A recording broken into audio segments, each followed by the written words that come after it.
Hi again, everyone. Here's a question for you. What makes great travel writing? What do you think? For me, it's writing that brings the place alive. I can imagine the sights and sounds and smells and tastes of the area. Some writers just have a knack for doing that. Very flowery, very flowery writing, and they just have a knack for bringing that to life. And I'm sure you have some favorite writers that you like, whether they're travel writers or not. So it's something you really need to think about and try to bring into your writing. If you're going to be a vlogger, then maybe you don't have to do it as much. Vlogging, you can show people more with your video. But I think people want to know your personal thoughts on the restaurant and what you ate and what it tasted like, and your thoughts on the tour or the Mekong River, if that's where you're going, describing in depth. Did you meet some children? Did you play with them? Things like that.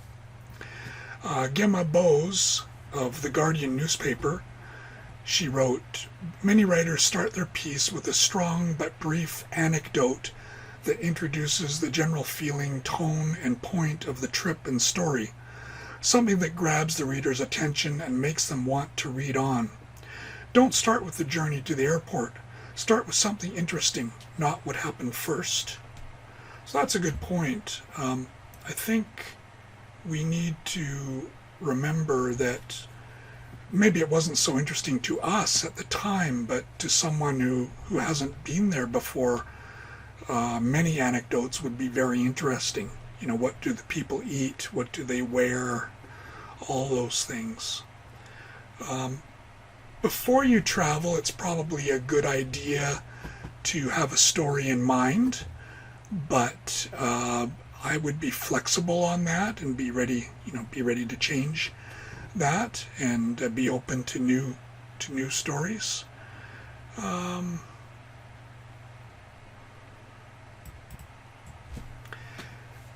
About editing, whenever you write, you should write 3 or more drafts. Never 1, never 2, always at least 3, and you should always show someone to proofread it.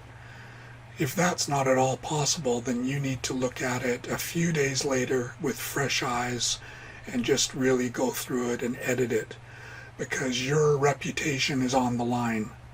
You're a writer, your grammar should be very, very good. I'm surprised at some of the errors I make in my writing. Always have a dictionary or a thesaurus nearby so you can check the spelling of your words and maybe check to see if there's some better words that you can use. It's always a good idea.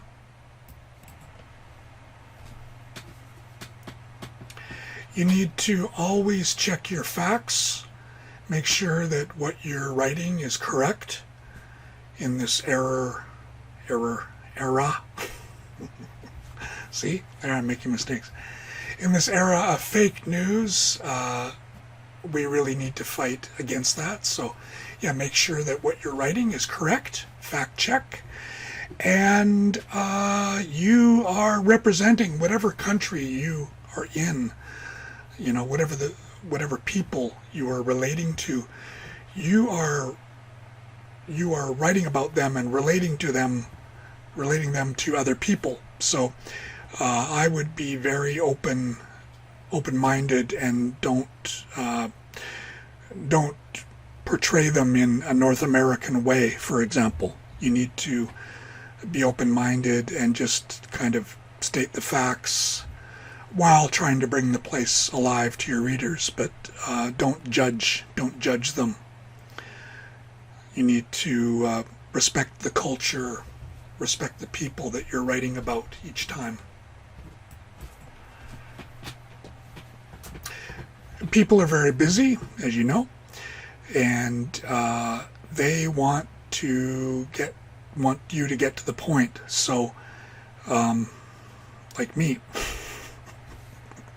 trying to get to the point.